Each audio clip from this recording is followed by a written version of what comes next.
Transplant করেও হাজার হাজার মানুষকে সাধারণ চোখের স্বাভাবিক জীবনযাপন করায় দিতে পারেন।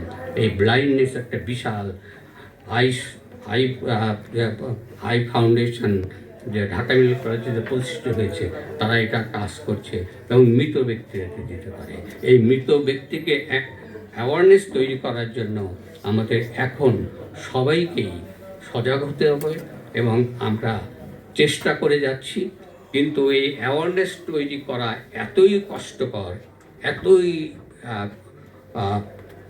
সময় সাপেক্ষ এবং মানুষের সচেতন করাটাই বোধহয় পৃথিবীর সবচেয়ে কঠিন কাজ।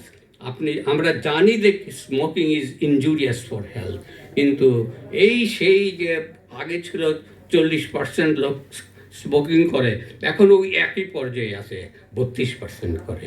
কিন্তু এটা করা যায় না। এটাতে কি মানুষ জানে এটা ক্ষতি করে, এটা লাংস ক্যান্সার করে, এটা কিডনির ক্ষতি করছে, এটা হার্ট অ্যাটাক বাড়িয়ে দিচ্ছে, কিন্তু কই আপনি তো স্মোকিং প্রিভেন্ট করতে পারেন না। একটা অবাক কাণ্ড।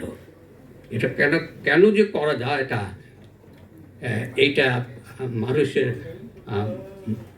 মনটা যে কেমন চেঞ্জ হয় না, সেটা ওই ছোটোকাল থেকে যদি করা যায় তাহলে সম্ভব। ধন্যবাদ সবাইকে।